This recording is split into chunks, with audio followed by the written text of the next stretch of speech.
Salam, selamat datang di podcast Melek Hukum, obrolan santai tentang peristiwa hukum. Gerombolan berbadan kekar-kekar itu mencegat.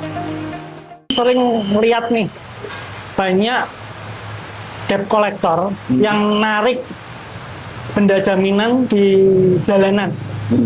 Nah, ini kan kita nggak ngerti nih sebagai masyarakat ini, apalagi misalnya barang itu kita pinjem motor orang dan lain sebagainya. Kita nggak berani mempertahankan, karena itu bukan haknya dia kan gitu, karena kita minjem kan gitu. Tiba-tiba ditagih di tengah jalan. Sebenarnya hal-hal seperti itu tuh boleh nggak sih kan gitu.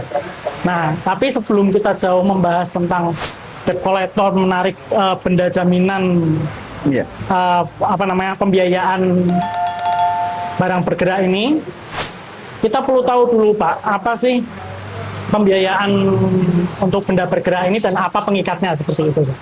Ya, kalau kita bicara dari sisi teknis hukum gitu ya, ini agak jelimet sebenarnya. Tetapi sungguhnya kalau dalam bahasa yang lebih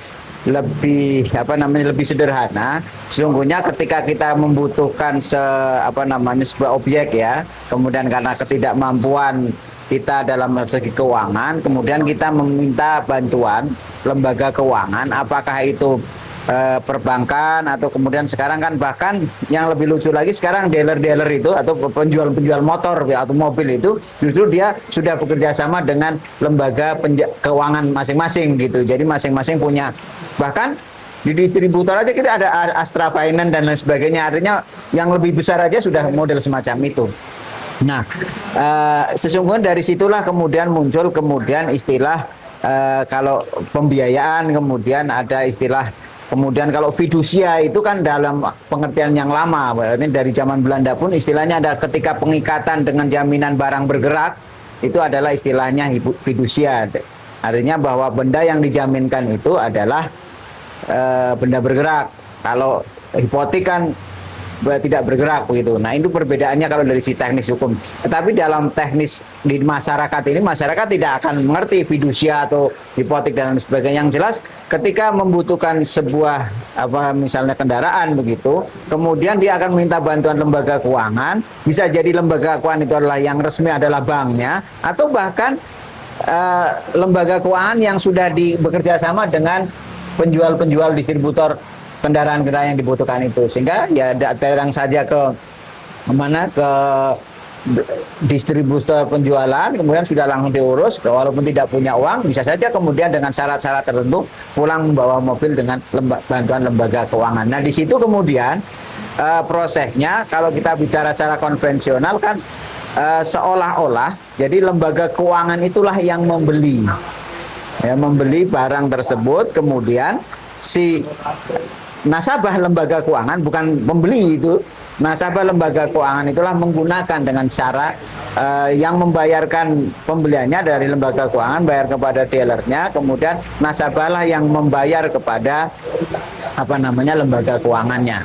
Artinya di situ terjadi pengikatannya adalah justru bukan kepada dealer tapi kepada lembaga keuangannya. Nah, kemudian karena ini berkaitan dengan jaminan yang benda bergerak, tentunya yang sebagai jaminan yang disimpan di lembaga keuangan adalah kaitannya dengan data-data formalnya saja, bisa jadi apakah BPKB, kemudian ya biasanya BPKB begitu, artinya nomor-nomor kaitan faktur pajak dan lain sebagainya, faktur kendaraannya yang disimpan oleh lembaga finance tersebut. Nah, kemudian ketika terjadi gagal bayar terhadap proses kredit pembiayaan itu, maka kemudian ya kalau kita melihat pada konsekuensi fidusia, sesungguhnya tidak serta-merta bisa diambil di tengah jalan begitu saja. Karena di situ harus ada proses, misalnya harus ada di lelang, dieksekusi melalui lembaga lelang. Nah, persoalannya kemudian kalau kita mengikuti jalur resmi ini, artinya jalur resmi itu proses yang sedemikian teknis, harus kemudian ada penaksir terhadap barang itu, ya. Kan yang ada di kantor kan sertifikat atau faktur penjualan atau bahkan BPKB-nya. Nah, ketika kemudian harus ada proses taksir, maka tidak bisa. Objek benda bergeraknya tidak ada di lokasi, maka kemudian muncullah istilah kalau sekarang mata elang gitu kan. Kalau dulu kan DC, debt collector begitu. Artinya debt collector itu lebih kepada bagaimana seseorang ini ketika gagal bayar terhadap proses jaminan kreditnya begitu, apapun kreditnya termasuk kredit pembiayaan, dia hanya sekedar akan mencoba untuk mengolek ya, menarik menagih begitu kan. Bahwa kemudian ada proses-proses yang lain, misalnya kemudian ada pemaksaan atau bahkan mengambil barang. Kalau dulu DC bahkan barang yang ada di rumah bisa diambil gitu kan, karena untuk menjamin itu gitu. Karena bahkan tidak ada jaminan kalau DC.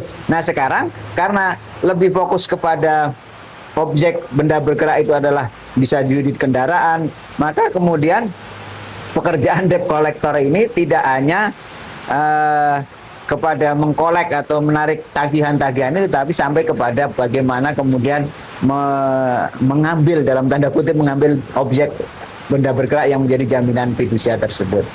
Ya, jadi perlu diketahui ya sebenarnya orang melakukan pembiayaan itu ya seperti tadi, memang nggak ada yang paham bahwa ini harus diikat dengan fidusia, dengan tanggungan dan lain sebagainya untuk benda tidak bergerak.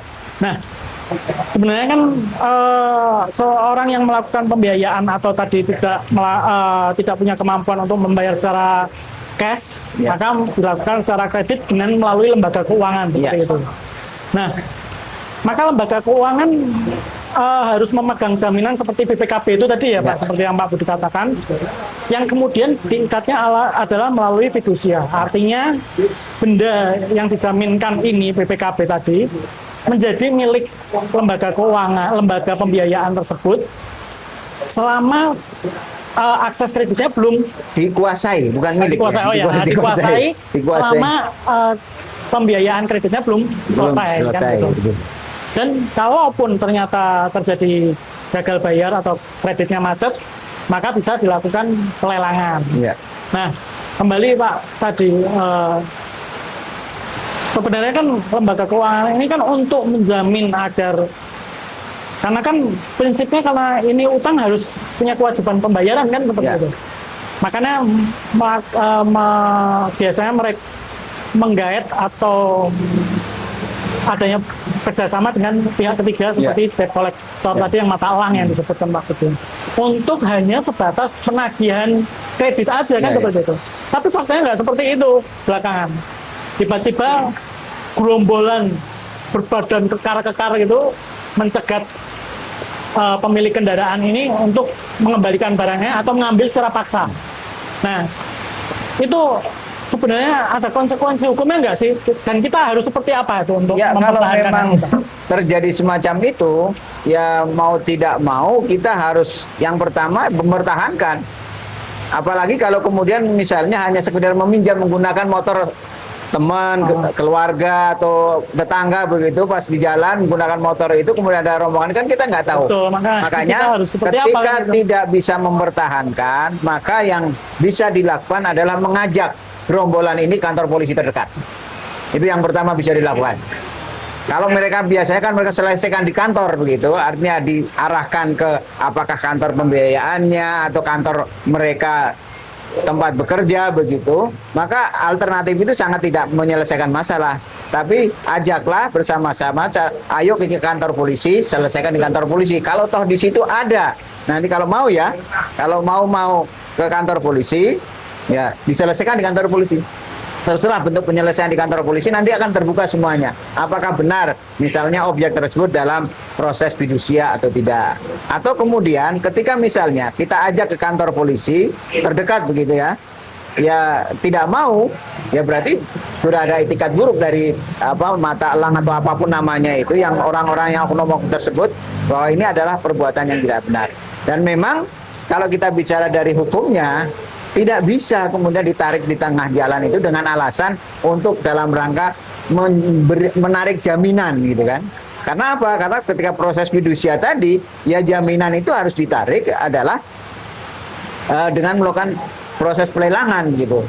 Bahwa karena kerepotan ya dari lembaga keuangan atau lembaga yang memberikan memegang fidusia untuk melakukan proses penaksiran barang karena tidak ada objeknya, itu persoalan lain. Dan jangan lupa Mas Yusuf, ketika kita bicara berkaitan dengan jaminan pembiayaan atau kredit, itu kan perusahaan-perusahaan ini sudah ada asuransinya. Kalau kemudian misalnya, kalau kita bahasa umumnya di dalam konteks pinjam meminjam ini, setiap akad ya kredit mesti ada asuransinya, ya kan? Nah, ketika ini sudah diasuransikan, misalnya kan ada di situ kalau dalam proses pinjam-pinjam perbankan atau lembaga keuangan ada kolek 1, kolek 2, kolek 3. Ketika kolek 1, kolek 2 itu bisa asuransi dicairkan dan perusahaan sebenarnya tidak rugi. Makanya kemudian bukan tidak mungkin begitu bahwa dilibatkannya debt collector, kemudian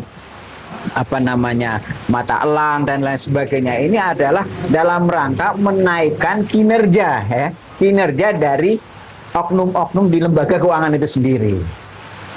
Artinya ada keuntungan yang lebih, karena kalau dari sisi profit sebuah perusahaan, ketika misalnya itu tidak, barangnya hilang dalam konteks fidusia misalnya, dia akan satu dari lelang itu seberapapun terjadi gitu kan. Kalau tidak bisa dilelang, kalau memang alasannya jelas, maka bisa dicairkan asuransinya. Kan sebenarnya tidak ada ruginya perusahaan penjaminan, begitu. Ya, betul. Tapi mungkin kadang ada memang yang tidak diasuransikan, Pak. Jadi nggak semuanya, kan karena itu kan semuanya kesepakatan. Iya. Jadi sampaikan memang ada asuransi apa enggak. Nah, tapi yang jadi pertanyaan, Pak, kalau ternyata ini kan kita ketidaktahuan masyarakat nih, Ya.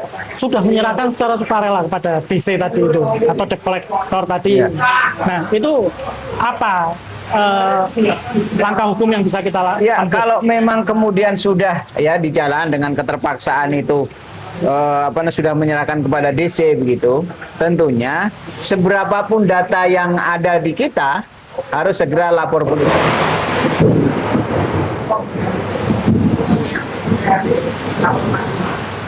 Diulang ya. Jadi kalau kemudian kita sudah terlanjur menyerahkan karena ketidakmampuan kita mempertahankan tadi, maka yang harus kita lakukan ya segera langsung ke instansi yang berwajib dalam kepolisian melaporkan tindakan itu. Ya, datanya apa? Ya datanya peristiwa yang terjadi itu. Saksi-saksinya siapa? Siapa yang terlibat dalam kegiatan itu? Nah, kemudian siapa-siapa yang mengambilnya, kan kita sudah punya data-data itu. Langsung segera laporan polisi, dan jangan lupa berdasar ketentuan KUHP yang baru kita, polisi punya waktu 14 hari untuk melakukan tindak lanjut dari laporan atau aduan kita. Kalau tidak, kita bisa laporkan kepada Propam. Kalau tidak, nanti kita bisa pra-peradilankan. Ada kemungkinan-kemungkinan itu. Artinya apa? Artinya kalau memang terjadi ya naudzubillah ya, terjadi seperti itu kepada keluarga kita atau bahkan dengan kita sendiri gitu, kita sedang enak-enakan nyetir kendaraan kemudian di stop dan kemudian akan diminta, yang pertama harus dilakukan adalah lawan. Sesuai artinya lawan itu bernegosiasilah bahwa tindakan mereka itu adalah tidak dibenarkan oleh hukum. Nah, kalau sekarang bisa saja kemudian divideokan atau untuk sebatas sebagai proses upaya pencegahan gitulah, divideokan untuk mempublish gitu. Artinya untuk setidaknya tidak untuk mempublish ya, untuk dokumentasi kita, untuk bahan nanti kalau misalnya terjadi sesuatu, kita bisa untuk bahan laporan polisian. Pertahankan itu, negosiasi, pertahankan. Kalau memang tidak bisa sehingga kemudian terjadi kita tidak bisa mempertahankan kemudian sampai ditarik, ya segera mungkin langsung laporan kepada pihak aparat kepolisian.